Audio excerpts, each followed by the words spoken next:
Breast augmentation as we know it today has been around since the 1960s. Up until 1992, the majority of us used silicone gel implants. In 1992, there was a phenomenon that occurred in this country in which there are people that alleged that the silicone gels were somehow related to a group of diseases such as rheumatoid arthritis. Okay. The FDA or the government put a stop to the use of silicone gels, and we predominantly use saline implants. Multiple studies were conducted after 1992 which failed to prove a causal relationship of what was being alleged and what was actually happening, and therefore silicone gels were placed back on the market in November 2006. Today you have a choice between silicone and saline. So the question always arises, what is the advantage of one versus the other? The greatest advantage that the silicone gel implant has is that it's more natural feeling. Not necessarily natural looking, because I could show you two pictures. One is saline, one is silicone, and you're not going to know the difference. However, to feel the implant itself, the breast itself, it may feel a little more natural. However, it does have its drawbacks. First of all, the saline implant is an empty bag that can be rolled, it can be folded, and can be inserted through a very small incision in the areola, the fold, or in some special cases through the armpit. Once it's in place, then it's filled with the desired volume of saline.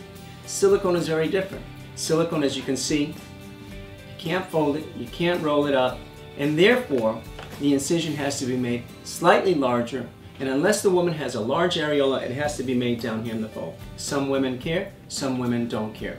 Next is that in both cases, the implant could have a failure. A small percentage of the implants will have a failure. If you have a failure with the saline implant, you're going to know right away, because it's like a flat tire. You're going to go flat within hours, it's going to be taken out, and it's going to be replaced. Silicone is going to maintain shape because it does not go flat. And the way to determine whether or not a silicone implant has ruptured is to be able to do an MRI, which of course means added cost and expense in that upkeep. Next is that at the present time, the silicone gels are more expensive than the salines. I personally do not have a preference of silicone or saline, and after the patient considers everything, it is up to them to choose one or the other. Once the implant is inserted, it can be located either on top of the pectoral muscle or behind the pectoral muscle. I personally do 99% of mine behind the pectoral muscle. I feel that in the future, when the patient has a mammogram done, it's a little easier to read the mammogram. Surgery is not performed here at Imagos. We always go to an outpatient accredited surgical facility where the surgery is performed under general anesthesia by administered by a board-certified anesthesiologist. The recovery time is about an hour and a half. The operative time itself is only about 30 or 40 minutes. The recovery time is about an hour and a half, and then the patient gets to go home. Post-operatively, the patient is seen here in the office the next day, 1 week later, and subsequently a month, 3 months, 6 months, and a year. The eventual results of a breast augmentation is not readily seen immediately.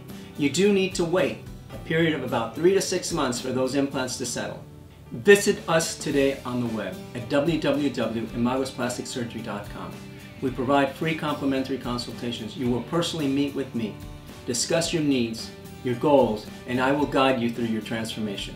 We do offer financing options, so call us today or visit us on the web.